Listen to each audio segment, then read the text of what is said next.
সবাই কেমন আছেন? আজকে দেখাবো আপনার ফোনে যদি চার্জ না থাকে মোবাইলের কয়েকটা সেটিং আপনি অন করলে বা অফ করলে আপনার সেটে অনায়াসে 2 দিন চার্জ চলে যাবে। আর চ্যানেল নতুন হয়ে থাকলে প্লিজ সাবস্ক্রাইব করুন এবং বেল বাটন বাজাবেন। আর ফেসবুক হলে ফলো এবং শেয়ার করবেন প্লিজ। আপনি ফার্স্ট যেটা করবেন, আপনার ফোনে যদি অল টাইম লোকেশান অন করা থাকে তখন কিন্তু আপনার ফোন থেকে অটোমেটিক একটা লোকেশান ট্র্যাক হওয়ার কারণে চার্জটা কেটে নেয়। এটা আপনি অফ করে রাখবেন। অপ্রয়োজনীয় সময় আপনি যখন বাইরে যান তখন কিন্তু আপনার ওয়াইফাই কানেকশানটা অন থাকে, এটা আপনি অফ করে রাখবেন। এটা অন করে থাকলে কী হবে, অটোমেটিক এরা কিন্তু সার্চিং করে, এই কারণে এটা আপনি অফ করে রাখবেন। এরপর যে সেটিংটা বলবো, আপনি সেটিংয়ে যাবেন। সেটিংয়ে যাওয়ার পর এখানে সার্চে ক্লিক করবেন, POWER লিখে সার্চ করবেন পাওয়ার সেভ। তারপর এখানে পাওয়ার সেভিং অপশানে ক্লিক করবেন।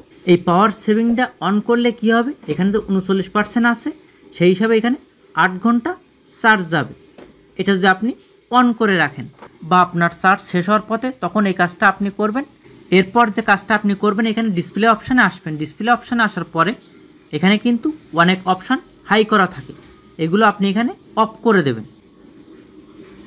যেমন এই একটা অপশান এখানে কিন্তু স্ট্যান্ডার্ড দেওয়া আছে, এখানে আপনি লো কোয়ালিটিটাই দিয়ে দেবেন, তাহলে আপনার চার্জটা কম কাটবে। এইখান থেকে অফ করা আছে, এটা আপনি অন করে রাখবেন। যখন আপনি বাইরে গেছেন বা আপনার চার্জ শেষ হওয়ার পথে তখন এই কাজটা আপনি করবেন।